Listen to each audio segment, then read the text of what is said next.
Jumpa lagi di channel kita semua, jangan lupa like, komen, share, dan subscribe. Selamat membaca dan mendengarkan. Sang Penguasa Elemental.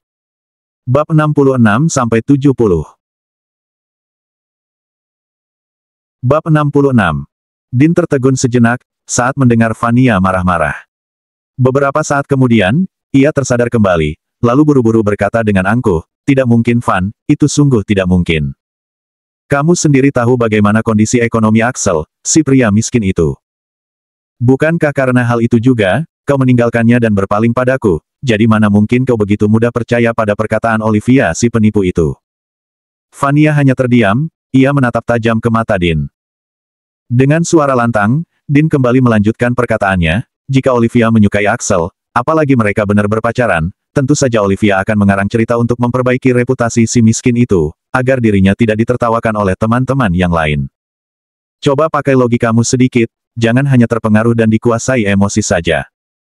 Benar juga katamu, lalu untuk apa dia mengatakan hal tak masuk akal itu? Apakah tujuannya untuk memanas-manasiku?" Tanya Fania curiga. "Kau sudah menjawab pertanyaanmu sendiri, tentu sekarang kau sudah tahu apa yang harus kau lakukan selanjutnya," kata Din mengompori. "Satu lagi Van, kalaupun dia mungkin tidak bangkrut dan masih punya sisa uang, tapi lihatlah, hari ini dia tidak masuk sekolah, pasti karena dia sedang menangisi kepergian ibunya, sendirian. Mana mungkin dia bisa punya waktu untuk membeli sebuah mobil untuk Olivia?" Tambah Din lagi. "Kau benar, dia sudah mencoba mempermalukanku, aku harus buat perhitungan dengannya." Lanjut Fania kesal. Dia lalu meninggalkan tempat itu, dan kembali ke kelasnya. Melihat para teman sekelasnya masih mengerumuni tempat duduk Olivia, Fania memasang senyum sinis di wajahnya.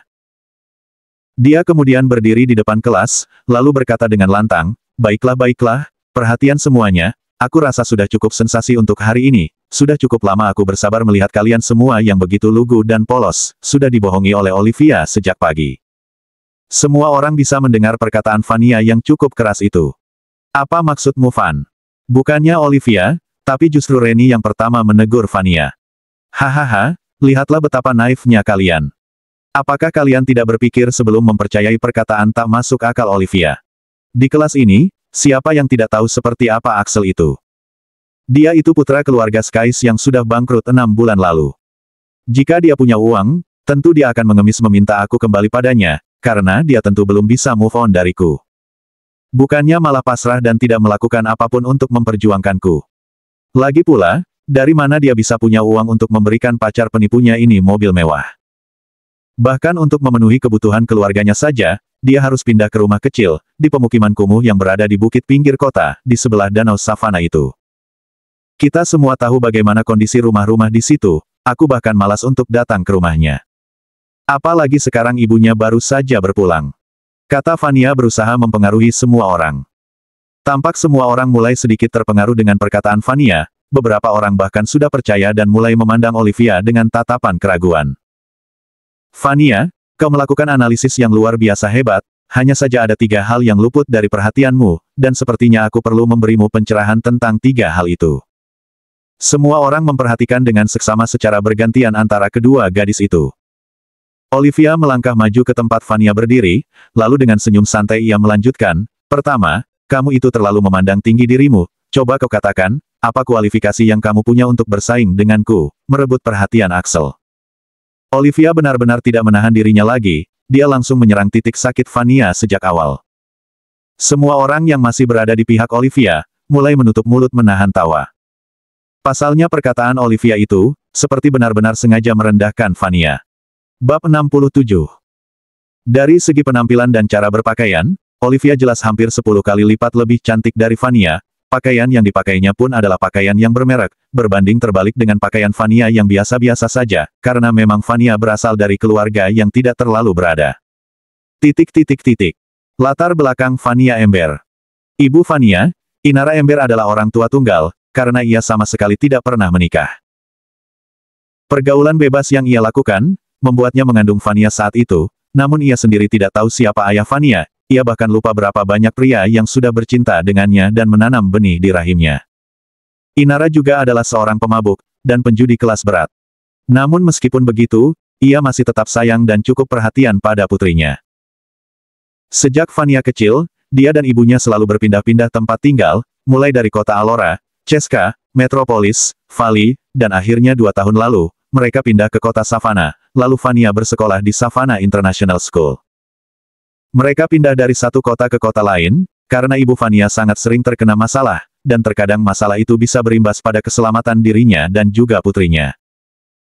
Hampir semua orang di sekolah itu tahu siapa ibu Fania, bahkan di setiap pertemuan wali siswa pada akhir semester, Fania harus seharian menahan malu, karena Inara akan datang ke sekolah putrinya itu dengan pakaian yang sangat minim, yang memberikan kesan dirinya sebagai wanita centil dan penggoda. Hasilnya adalah, semua orang di sekolah itu mentertawakan Fania baik secara terang-terangan maupun di belakang. Fania tentu saja menyadari hal itu, saat akhir semester pertamanya di sekolah itu, Fania bahkan meminta Axel yang saat itu adalah pacarnya, untuk membawanya pergi seharian, agar dia tak mendengar perkataan orang-orang, tentang ibunya. Saat itu kondisi keluarga Axel masih kaya, Axel membawa Fania ke rumahnya, saat itulah Fania bertemu dan diperkenalkan dengan Julia, ibu Axel. Itu juga adalah hari di mana Catherine mengetahui Axel berpacaran dengan Fania, karena saat itu, kebetulan Catherine sedang pulang dari luar negeri karena liburan sebelum ia mulai menyusun skripsinya. Saat itu Catherine merasa sangat cemburu pada Fania, Catherine bahkan sempat mengunci Axel di kamar mandi bersamanya, saat Fania sedang bersama Julia di dapur, namun saat itu Axel masih sanggup menahan dirinya dan tidak terjadi apa-apa. Lalu dengan santai Olivia kembali melanjutkan, tentu saja Axel memilih tidak kembali padamu, karena sekarang dia punya aku, yang bahkan orang buta saja bisa melihat, siapa yang lebih baik dan tulus mencintai Axel, di antara kita berdua. Setelah mendengar perkataan Olivia yang meremehkannya, wajah Fania langsung memerah, entah karena malu atau marah. Namun dia tetap tidak bergeming dan tidak mengatakan sepatah kata pun. Kedua, siapa yang memberitahumu Axel tinggal di pemukiman kumuh? Tanya Olivia dengan senyum meremehkan. Katamu, kau sendiri tidak pernah berkunjung ke sana kan? Lalu dari mana kau bisa tahu, kalau rumah itu kecil dan bukan sebuah villa mewah berlantai 3, yang berada di atas bukit hijau, dengan hamparan pemandangan asri, juga halaman depannya yang langsung mengarah ke danau savana yang indah. Lanjut Olivia penuh penekanan dalam setiap kalimatnya. Ia sengaja melakukan itu untuk menarik perhatian para teman sekelasnya, sekaligus memprovokasi Fania dan juga Dean yang sudah dilihatnya di luar kelas itu.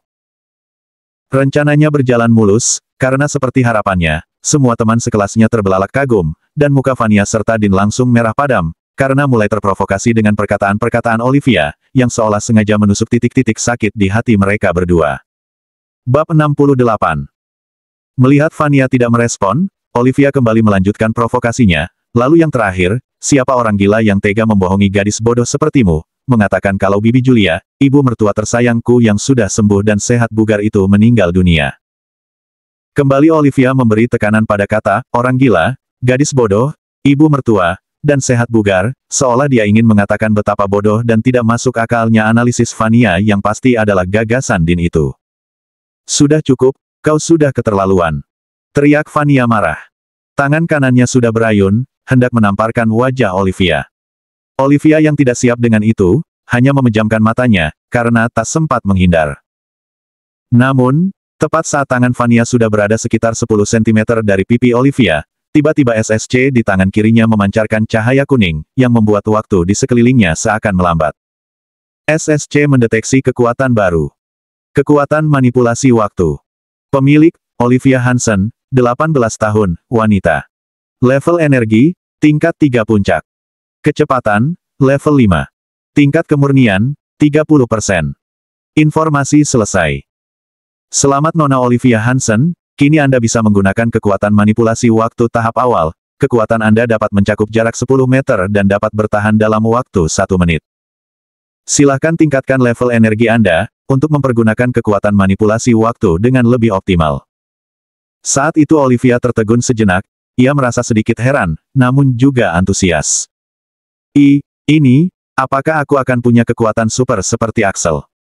Wah senangnya. Batin Olivia girang. Saat melihat Fania yang masih mengarahkan tamparan ke wajahnya, Olivia langsung berpikir jahat, lalu menekuk lengan Fania mengarahkan tamparan itu ke wajahnya sendiri. Lalu dia berjalan ke belakang Fania, dan seketika itu waktu kembali normal. Plak. Suara nyaring sebuah tamparan segera terdengar. Hahaha, Vania, oh Vania, kau bahkan menamparkan dirimu sendiri, pasti karena kau merasa dirimu bodoh. Ejek Olivia. Vania yang bingung, langsung kehilangan keseimbangan dan jatuh terduduk di lantai. Din yang melihat itu mendekat dan ingin menamparkan Olivia karena kesal. Lalu sebuah suara tegas terdengar dari luar pintu, sentuhlah, sentuh adik kesayanganku, dan lihat apakah besok kau masih bisa ada di sekolah ini.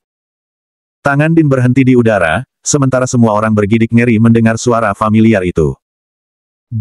Bu Catherine. Kata Din gemetaran. Benar, suara tegas itu adalah suara Catherine. Setengah jam yang lalu. Bersamaan dengan Din yang masuk ke kelasnya, Rex berjalan ke ruangan Catherine, mencoba menanyakan apa yang terjadi pada adiknya kemarin, sekaligus kembali melanjutkan misinya berusaha mendekati Catherine. Pagi Catherine, lama tak bertemu, kau tampak makin cantik. Sapa Rex saat baru saja masuk.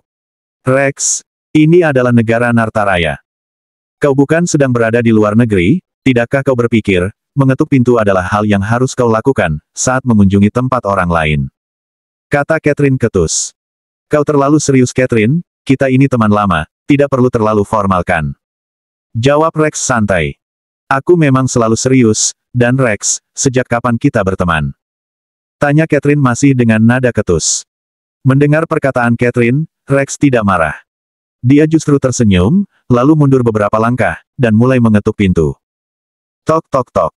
Nona Catherine, bolehkah aku masuk? Aku adalah kakak kandung dari Din Sanjaya, salah satu murid di sekolah ini. Karena aku merasa mengenal Nona, jadi bisakah aku menanyakan apa yang terjadi pada adikku dan kedua temannya kemarin? Kata Rex dengan sikap sopan yang dibuat-buat.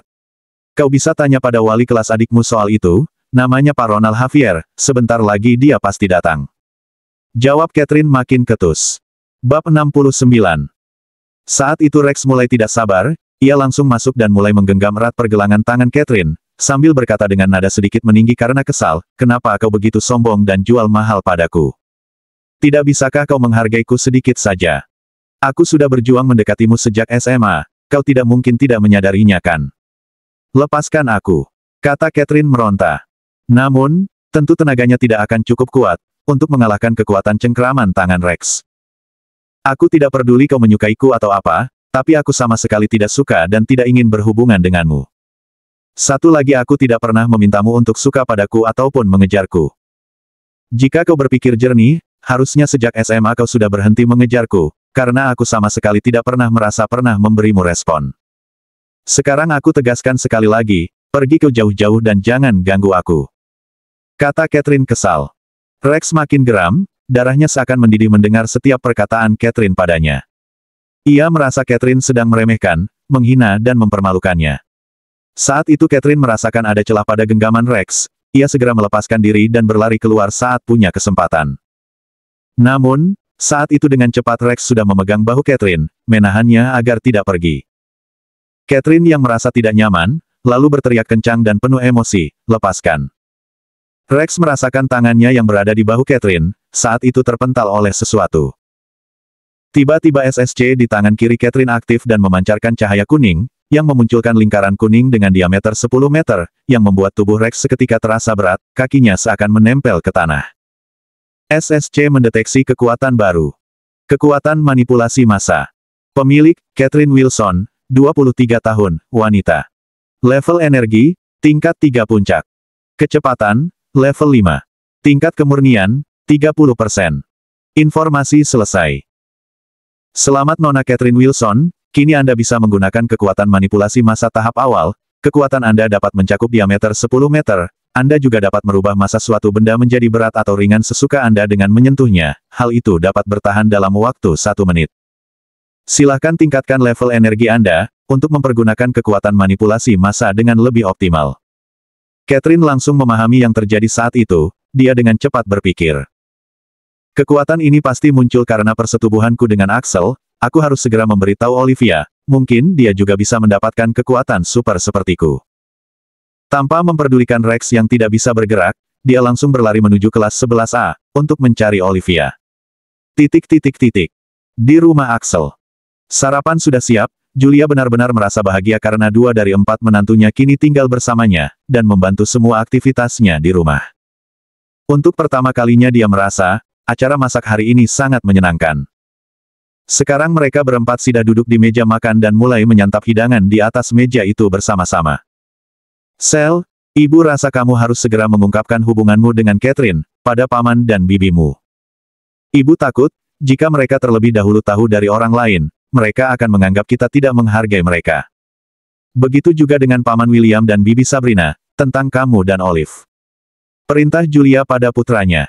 Baik bu, aku akan segera mengunjungi mereka. Jawab Axel tulus. Bagus, kau sudah besar nak, kau juga jauh lebih tegas dari ayahmu. Dia saat itu butuh 5 tahun untuk mengakui perasaannya pada ibu, sangat jauh berbeda dengan kamu saat ini. Kata Julia, sambil membayangkan momen indahnya bersama Dylan dulu. Oh ya, benarkah bu? Bagaimana ibu bisa kenal ayah? Tanya Axel penasaran. Bab 70. Ayahmu, Paman Will dan juga Paman Danny adalah teman sekampus. Hampir tiap hari mereka ada di rumah ibu. Mereka bertiga memperhatikan dan menyayangi ibu seperti adiknya sendiri. Ibu yang saat itu masih SMA, selalu meminta bantuan mereka untuk mengerjakan tugas-tugas sekolah ibu. Paman Danny selalu saja malas. Paman Will, kadang mau, kadang tidak. Tapi ayahmu. Perkataan Julia terhenti lalu ia tersenyum. Sampai Paman Danny menikah dengan Bibi Susan, dan Paman Will juga hampir menikah dengan Bibi Sabrina, ayahmu masih tidak mengutarakan perasaannya pada ibu, yang ia berikan hanya perhatian yang tidak terbatas. Jika bukan Paman Danny dan Paman Will yang memaksanya mungkin sampai sekarang dia tidak akan punya keberanian untuk melakukan itu. Lanjut Julia sambil senyum-senyum sendiri. Tapi ibu tahu dia sangat mencintai ibu, dan ibu juga sama. Tambah Julia. Ia kembali menarik napas dan melanjutkan, berbeda dengan Paman Will dan Paman Danny yang merupakan pengusaha. Ayahmu adalah seorang ilmuwan, dia mengabdikan hampir seluruh hidupnya pada penelitian luar angkasa.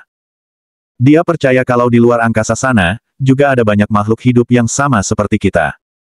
Dia pernah berjanji pada ibu, akan membawa ibu untuk menemui makhluk-makhluk baik, dari planet lain di luar angkasa sana, dan ibu sangat menantikannya. Puff. Saat itu Axel menyemburkan makanan di mulutnya karena kaget. Sendok yang dipegangnya, juga sampai jatuh ke bawah meja. Sel, pelan-pelan dong makannya. Tegur Julia, ia mengira putranya itu tersedak karena makan terburu-buru. Tapi Axel hanya menatap Lilian dan Evelyn secara bergantian. Lilian dan Evelyn hanya menundukkan kepala dan tetap lanjut makan. Sudahlah, berhenti membahas tentang ayahmu. Jika kamu berkunjung ke tempat mereka, jangan lupa bawa hadiah yang bagus, seperti berlian misalnya. Kamu kan sekarang adalah pengusaha, kamu bahkan bisa membuat villa dan membeli mobil, jadi pasti tidak sulit untuk membeli sebuah berlian kecil sebagai hadiah, kan? Lanjut Julia lagi. Axel sedang mengambil sendok yang jatuh, saat ia memegang sendok itu, tepat saat Julia mengatakan berlian, jadi saat itu Axel juga ikut bergumam, berlian. Seketika itu, sendok yang dipegangnya berubah menjadi sendok berlian. SSC mendeteksi kekuatan baru. Kekuatan elemental. Pemilik, Axel Skies, 18 tahun, pria. Level energi, tingkat 9 puncak. Tingkat kecepatan, level lanjutan 10 plus max. Tingkat kemurnian, 100% max. Informasi selesai. Selamat Tuan Axel Skies, Anda telah mengaktifkan kekuatan elemental tahap sempurna. Anda dapat menggunakan berbagai kuasa elemental, mengeluarkan energi, merubah benda, membentuk senjata dan perisai dari berbagai elemen. Anda juga dapat menyerap elemen, merubah zat, bentuk serta wujud Anda menjadi berbagai elemen yang mampu Anda bayangkan. Tingkatkan level energi Anda ke tingkat 10 puncak, untuk masuk ke kekuatan tahap immortal dan mencapai kekuatan tak terbayangkan. Axel yang melihat itu, lalu tanpa sadar bergumam, wah. Ada apa Sel? Tanya Julia. Tidak bu, tidak apa-apa. Benar kata ibu, aku harus bawa hadiah, kebetulan bisnisku adalah bisnis berlian, bu. Jawab Axel cepat, sambil mengembalikan ketenangannya. Ia masih menggenggam sendok itu dan berkata, kembali. Benar saja, sendok berlian itu kini kembali menjadi sendok biasa. Saat itu Axel merasa sangat kegirangan. If, kau temani ibu di rumah, kakak harus mengurus sesuatu, Lilian kau ikut aku. Perintah Axel. Lilian dan Evelyn langsung mengerti jika ada sesuatu, dari tatapan Axel. Sementara Julia mengira Axel akan berangkat ke rumah Catherine dan Olivia. Bu, Axel pamit. Kata Axel sambil mencium pipi ibunya. Lalu dia mendekati Evelyn, dan berkata, kamu baik-baik di rumah dan jaga ibu, kakak pergi dulu. Axel mengecup kening Evelyn di depan ibunya. Julia menganga, sementara wajah Evelyn langsung bersemu merah. Titik. Di ruang kelas 11A, Savannah International School. Kakak, panggil Olivia. Mereka berdua lupa jika ini masih di sekolah. Semua orang kini menatap mereka dengan tatapan aneh. Adik kesayangan. Kakak, ada apa ini? Batin mereka bergejolak. Catherine lalu menarik tangan Olivia, dan berkata dengan cepat, ikut kakak, ada sesuatu penting yang harus kita bicarakan, bawa tasmu juga hari ini kita berdua izin tidak masuk sekolah dulu. Bersambung.